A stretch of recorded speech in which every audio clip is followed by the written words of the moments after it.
नमस्कार, NSC 9 news में आपका स्वागत है। आप सभी ने महाकुंभ के बारे में सुना होगा। इस महाकुंभ में आने वाले नागा साधुओं और उनके अखाड़ों के बारे में भी आपने सुना ही होगा। लेकिन क्या आपने नागा साधु और उनके अखाड़ों के नियमों के बारे में पता है? और क्या आपको ये भी पता है कि अगर कोई साधु इन नियमों को तोड़ता है तो उसे कितनी भयंकर सजा मिलती है? और फिर उस साधु का क्या होता है? तो आपको हम बताते हैं कि इन साधु परंपरा को निभाना इतना भी आसान नहीं होता। प्रयागराज में हो रहे महाकुंभ में अखाड़े पहुंच चुके हैं।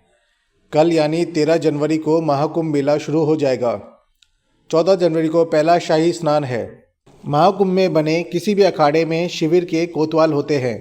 ये अपने हाथ में चांदी की मुठिया लगी एक लाठी लिए रहते हैं। इस वजह से इन्हें छड़ीदार कहते हैं। शिविर की सुरक्षा के साथ अखाड़े में अनुशासन बनाए रखना इनकी जिम्मेदारियां होती हैं। अगर कोई साधु अखाड़े के नियम तोड़ता है या फिर मानने से इनकार करता है तो अनुशासनहीनता या अखाड़े के नियम तोड़ने के छोटे मामले में इन्हें सजा देने का अधिकार मिलता है। इसी में से एक गोला लाठी की सजा है, जिसमें अनुशासनहीनता करने वाले अखाड़े के सदस्य का हाथ पैर बांधकर पिटाई की जाती है। नियम तोड़ने वालों को कोतवाल गंगा में 108 डुबकियां लगाने के लिए बोलते हैं।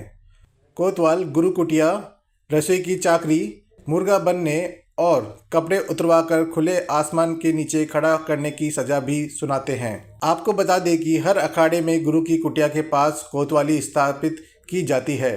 अपनी संख्या के अनुसार किसी अखाड़े में 2 तो किसी अखाड़े में 4 कोतवाल तैनात किए जाते हैं। किसी अखाड़े में इनकी तैनाती 3 साल के लिए भी की जा सकती है। महाकुंभ के दूसरे शाही स्नान के बाद कोतवाल चयनित किए जाते हैं, जिनका कार्यकाल अच्छा होता है। उन्हें सर्वसम्मति से थाना प्रति या अखाड़े का महंत भी बनाया जाता है। महाकुंभ क्षेत्र में जैसे ही अखाड़े की धर्म ध्वजा फहरती है, अखाड़े में जाजिम न्याय व्यवस्था लागू हो जाती है। अखाड़े की धर्म ध्वजा जिन 4 तनियों पर टकी है, उसे धर्म, अर्थ, काम और मोक्ष का प्रतीक माना जाता है। इन्हीं तनियों के नीचे जाजिम यानी दरी बिछी होती है। इस पर बैठे अखाड़े की न्याय व्यवस्था संचालित होती है, इसलिए इन्हें जाजिम न्याय व्यवस्था कहते हैं।